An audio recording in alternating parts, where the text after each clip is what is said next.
Salut les volleyeurs! L'objectif de ces petites vidéos d'analyse de championnat, pour tout vous expliquer, moi de base je suis data analyst, data scientist et j'aime beaucoup le volley, je suis très passionné du volley et dernièrement je me suis trouvé une nouvelle passion, faire les stats du volley, essayer de combiner un petit peu tout ça et je rentre un petit peu dans ce monde-là et l'objectif c'est de voir ce qui est fait dans le monde professionnel. Aujourd'hui, moi, je ne sais pas ce qui est fait dans les clubs pro. Je sais qu'ils ont parfois des statisticiens, etc.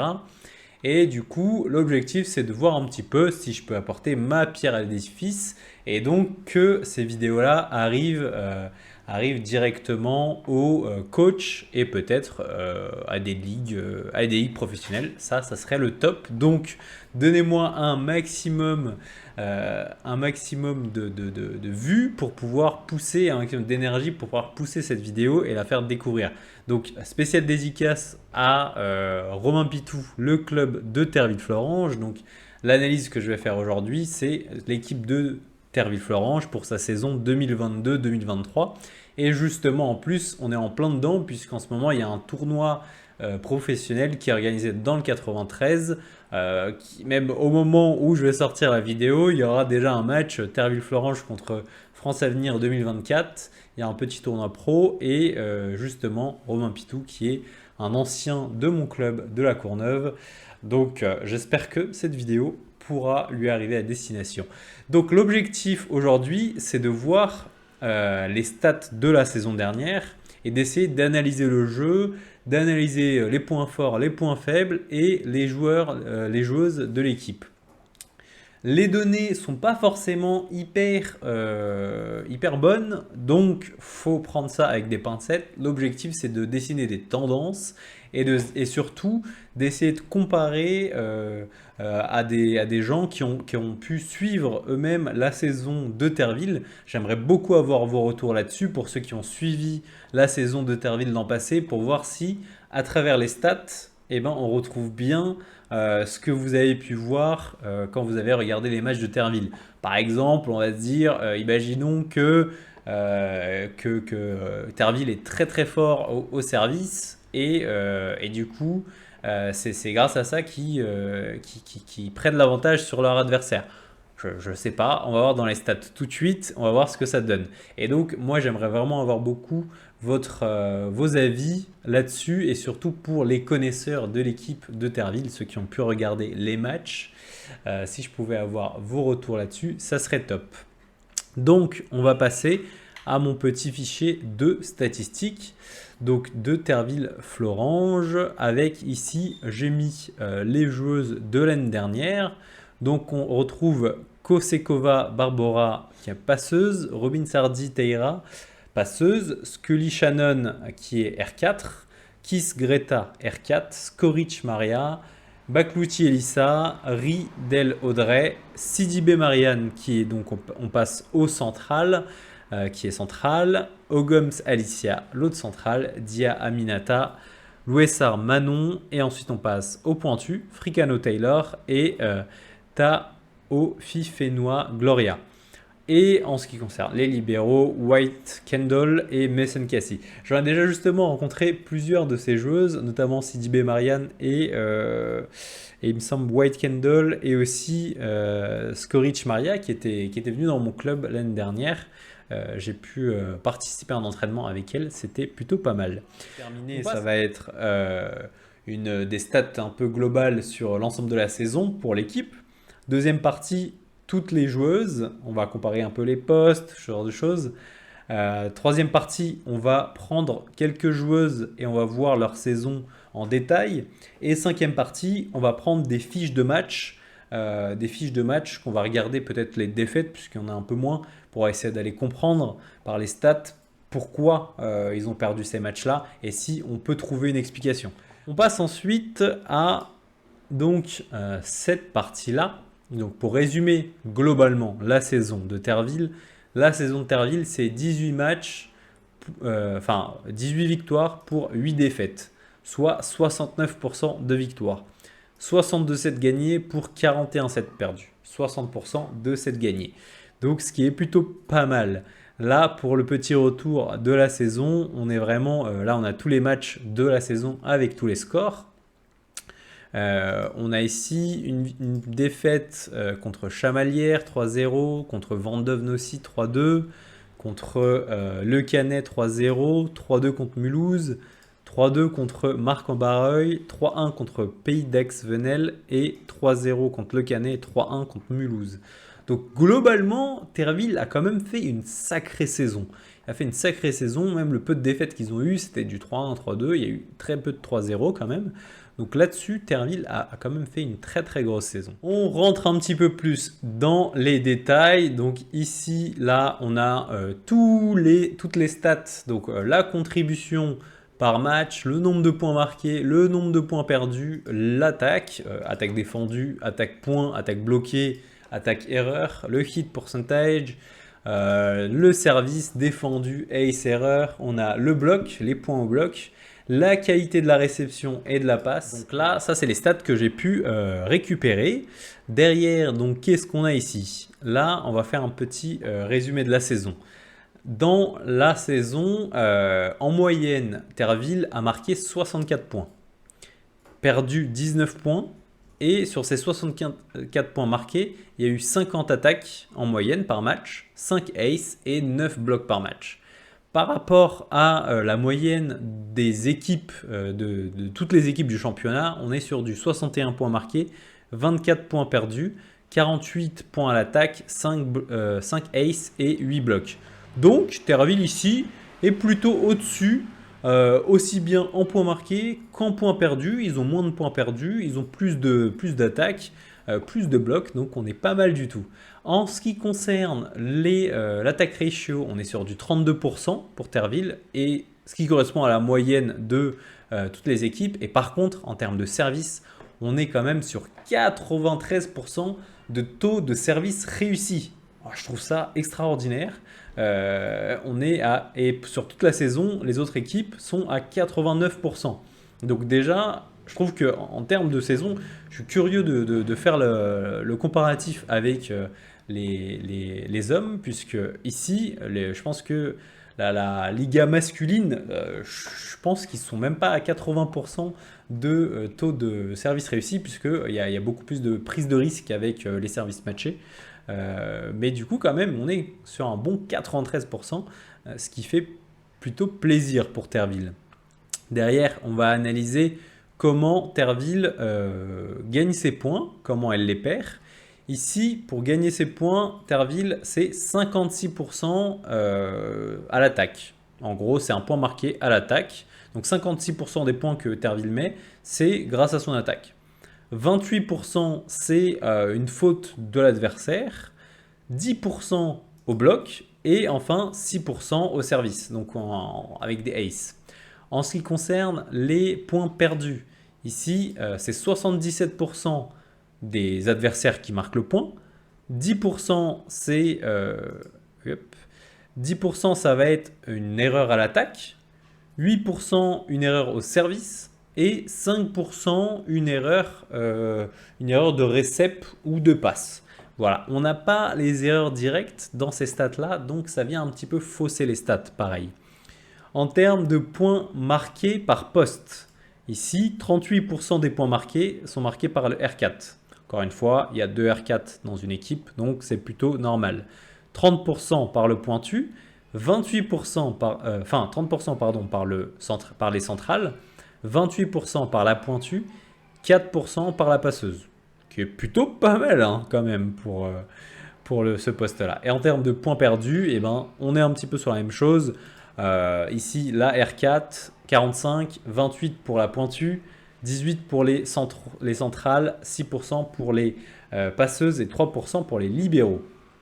La qualité de la récep, ici on est sur 25% de récep parfaite, 55% de bonne récep, 14% de récep pas terrible et 6% de récep raté.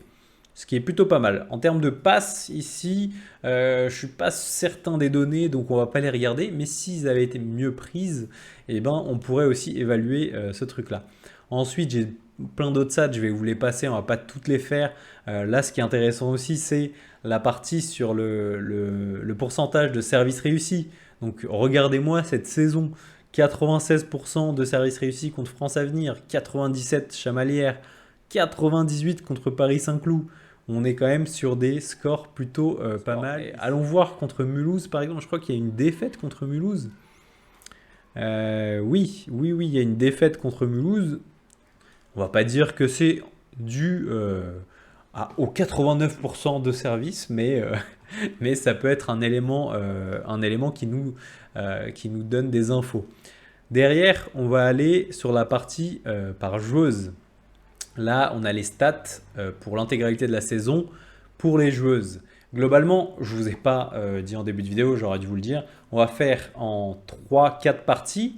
Première partie qu'on vient. Donc, on est parti pour la partie Players Review. Donc là, on a la saison dans son intégrale de toutes les joueuses. Là, on peut voir par exemple rapidement les joueuses qui ont le plus joué. On a Africano Taylor, la pointue, qui a fait 101-7. On a Sidibé Marianne qui a fait 107. Ogoms Alicia, l'autre centrale, qui a fait 74-7.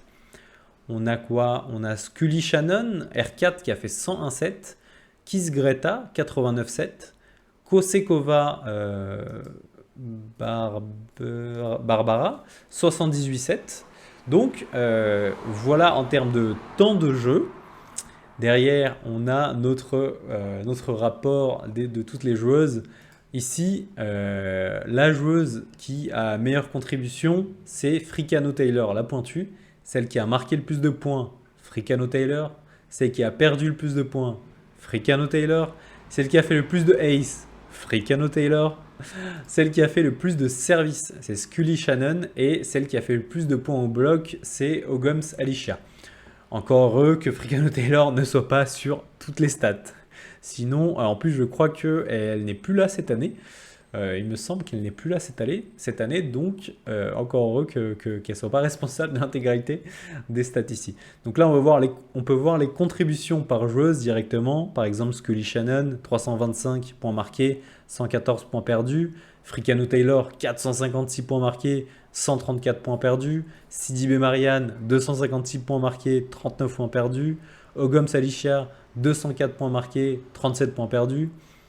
En termes de perf au service, et ben en fait, on est quand même sur des joueuses qui ont des énormes ratios. Ici, pour autant, celle qui... Elle a fait le plus de ace après Africano Taylor. Elle est à 86% de service réussi. Potentiellement, moi, je me dis que c'est une serveuse de service... elle doit faire un service matché, celle-là. Hein. Ensuite, on a Kosekova Barbara, 93% ici, 95% pour Scully Shannon, alors qu'elle a fait 401 services. Ça veut dire qu'en fait, sur ces 401 services, il y en a combien? 5%, c'est combien? On fait un calcul mental de tête rapidement. Donc 5% de 400, on va dire que ça fait 40, ça fait 20. Ça veut dire qu'elle a raté 20 services dans toute sa saison. Mais c'est incroyable, c'est incroyable. J'aimerais rater 20 services uniquement dans toute ma saison, ça serait pas mal. Derrière, on va essayer de comparer un petit peu les postes. On va commencer par les R4. On va essayer de comparer un peu les R4. Justement, le Success Service Ratio, Scully Shannon, 95%. Kiss Greta, 94%. Skorich Maria, 94%. En ce qui concerne la récep, on est ici sur du qualité 2 pour Kiss Greta, Scully Shannon 2, 1,8 pour Baklouti Elissa, Skorich Maria 1,6 et Riddle Audrey 1,4. Mais je crois qu'elles n'ont pas beaucoup de temps de jeu, donc ça ne marche pas forcément. En termes de attaque hit ratio, Skorich Maria 38% pour une R4, c'est vraiment excellent. Elle a d'ailleurs combien de points elle a marqué? Skorich Maria, elle n'est pas ici, elle a marqué que 5 points, ok, donc elle n'a pas tant joué que ça, c'est pour ça qu'elle a un aussi grand hit ratio, aussi élevé. Ensuite on a Kiss Greta 31% et Scully Shannon 27% de hit ratio, et en même temps 211 en global contribution et Kiss Greta 192. Points au bloc 27, 21, c'est pas mal. Ensuite, on a d'autres stats, mais ici, on ne les a pas. On va plutôt comparer les centrales. Service Success Ratio 100%. T'en as mis combien aussi? 95, 94, 2,1. Bon, ça compte pas. Attack Hit Ratio. Manon, 100%. Bravo. Bon, elle a marqué que 2. Elle est à plus 2, donc elle n'a pas beaucoup joué. CDB Marianne, 49% de hit ratio. Et elle est quand même à 217. Ouais, en même temps, CDB Marianne, je crois que ça fait 10 ans qu'elle est à Terville-Florange. Elle a même eu l'occasion de jouer en équipe de France une fois. Donc on est quand même sur quelque chose de très très solide. Et ensuite on a Ogom Salicia, 37%. On est quand même sur des stats très intéressantes pour Terville-Florange. Ensuite on aura pu regarder la personal review, notamment de Fricano Taylor, donc, qui est leur joueuse qui a marqué le plus de points cette année. On voit quand même qu'elle a fait des très très gros matchs. Quel est son meilleur match ici? Alors, on peut voir tout ça en dessous. Donc, on a toutes les infos. Nombre de sets joués, 101, 30% de hit ratio, pardon, 86% de service success ratio. En moyenne, elle marque 12 points. Non, pardon, elle a plus 12 de contribution. Elle marque 18 points, elle en perd 5. Ace, elle en fait 1 en moyenne. Elle sert en moyenne 14 points par match. Enfin 14 fois par match, et elle met 2 points en bloc. Ensuite, donc son meilleur match, ça a été Nantes en termes de contribution. Le match où elle a le plus perdu de points, c'est Marc en Barreul. Et nombre de services aussi, Marc en Barreul. Et Vendeuve-Nancy, avec le plus de points en bloc. C'est combien d'ailleurs? Vendeuve-Nancy. Voyons voir. Est-ce que c'est celle-là? Ça se trouve que c'est l'autre. 2 points, ça doit être peut-être... Ouais, c'est 4. Bon, elle a eu plusieurs matchs à 4. Il y a eu Vendeuve-Nancy et Marc en Barreul.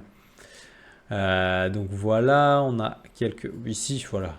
Ça, c'est le meilleur graphe. On a sa contribution directement. On voit que Nantes, s'est donné 30 points marqués, 4 points perdus. Ça a été vraiment son meilleur match. On a Marc en Barreul, 30 points marqués, 10 points perdus. Pas mal non plus. De très très belles courbes. Ça, c'est son service success ratio. Ah oui, France Avenir 2024, 55%, 56 Chamalières. Ah, il y a eu des petits trous, C'est pas grave. Ah non, ça, c'est les direct errors. On a le service success ratio qui est ici. Tac. Alors, si on prend quelqu'un d'autre, là, on avait Fricano Taylor. Prenons par exemple CDB Marianne. CDB Marianne, 107 joués, 49% de hit ratio, 94% de service success ratio. En moyenne, elle met 10 points, elle en perd 2. Elle fait 1 ace en moyenne, 14 services, 2 points bloc. Voyons voir ici. Le dernier match, 21 points marqués, 1 point perdu. Pas mal. Contre Cannes, elle a fait aussi 18 points marqués, 1 point perdu. On est quand même sur des chiffres hyper intéressants. Le service, elle a fait pas mal de matchs à 100%. Ça, c'est vraiment excellent. Donc voilà globalement pour les joueuses. On peut aller en détail sur d'autres joueuses, mais vous avez compris l'idée générale. Derrière, ce qu'on peut faire, c'est qu'on peut aller voir quelques matchs. On peut aller voir lequel, par exemple? On peut aller voir le dernier match perdu, Mulhouse, voilà. On va aller voir Mulhouse. Donc Mulhouse, c'était le match numéro 23. Donc, tac. Tac. Hop là, il est là. Donc ça, c'est contre Mulhouse. Contre Mulhouse, rapidement, qu'est-ce qu'on peut voir? La meilleure contribution, Fricano Taylor, plus de points marqués, Fricano Taylor, plus de points perdus, Fricano Taylor, CDB Marianne, plus d'Ace. Ok. Qu'est-ce qu'il y a globalement, qu'est-ce qui a posé problème? Là, la contribution, on est sur du 12. Déjà, ce qu'on peut regarder, s'il n'y a pas eu des joueuses qui ont manqué. Donc ici, en gros, 1, 2, 3, 4, 5, 6. Ah oui, ça c'est problématique. Ça c'est problématique puisque elles étaient 7 à avoir joué. En gros, j'ai l'impression qu'il n'y a pas eu de banc sur ce match. il n'y a quasiment pas eu de banc. Donc elles ont dû jouer à 7 avec la libéro. Du coup, ce qui n'est pas forcément évident. Il se peut qu'il y ait eu un petit peu de relâchement là-dessus. Donc là, on peut voir que Scully Shannon, elle est à +1. Ouais, Scully Shannon a eu un peu de mal à marquer des points. 6% de hit ratio. Quand tu n'as qu'une seule R4, c'est un petit peu compliqué. En termes de récep, elle était plutôt pas mal, 2,2. Mais en même temps, ça fait pas tout. L'autre R4, 1,9. Un petit peu mieux quand même, hein. Elle a mis beaucoup de points, elle, 12 points marqués à l'attaque, donc c'est plutôt pas mal. En termes de service, qu'est-ce qu'on a au service? Eh ben, ça va. 89%, ça va. Alors sinon, Fricano Taylor, ben, elle a +19 en soi, elle a fait son match, hein. 24 points marqués, 5 points perdus. Sidibé Marianne aussi également. Ben ouais. Alors ensuite, comment elles ont perdu les points? 82% ici, c'est l'équipe en face qui a marqué les points. Donc en gros, c'est que l'équipe en face était vraiment on fire sur ce jour-là. Ouais, puisque là, il n'y a pas eu beaucoup d'erreurs. Il y a eu 9% d'attaque, enfin d'erreurs à l'attaque, 5% d'erreurs au service et 4% d'erreurs à la récep. Donc globalement, voilà. Donc voilà pour le toc toc toc. Voilà pour la. On va la refaire. Donc voilà, c'est tout pour l'analyse de la saison de Terville-Florange. J'aimerais encore une fois beaucoup avoir vos retours là-dessus pour voir dans quelle direction pousser un petit peu ces stats-là. J'aimerais aussi les rendre plus attractives puisque je sais que les stats, ça peut être un petit peu ennuyant, surtout sur YouTube, hein. Mais l'objectif, c'est vraiment, comme là, j'ai pas trop eu l'occasion de regarder les matchs, je sais pas trop ce qui s'est passé. Donc je peux pas dire, ouais, effectivement, les stats, elles parlent vraiment beaucoup ou elles parlent pas du tout. Mais l'objectif, c'est de mettre cette analyse statistique en rapport avec, en parallèle avec une analyse sur le terrain, des vidéos, etc., des fans. Donc, essayez de me donner un petit peu de force là-dessus pour que ça arrive jusqu'aux fans de Terville qui auront pu regarder l'intégralité de la saison. Et encore une fois, dites-moi en commentaire s'il y a une équipe que vous voudriez dont je fasse l'analyse statistique, que ce soit dans la Liga masculine ou la Liga féminine. Dites-moi ça en commentaire et puis je ferai une petite vidéo. Et en tout cas, pour terminer cette vidéo, moi, de mon côté, je joue également, hein, pour ceux qui arrivent sur la chaîne et pour ceux qui connaissent depuis longtemps. Donc, j'ai mon premier match la semaine prochaine, un match de coupe. Normalement, il sera filmé et il sera mis sur la chaîne. Et vous allez donc pouvoir découvrir ma nouvelle équipe. Globalement, pour teaser un petit peu tout ça, l'objectif de cette année, ça sera de monter en pré-national. Donc là, je vais jouer en régional avec une équipe qui a terminé 3e la saison dernière. Et l'objectif, c'est de cette année aller chercher la première place. On a une équipe très solide là en début d'année. Il y a du bon recrutement qui a été fait.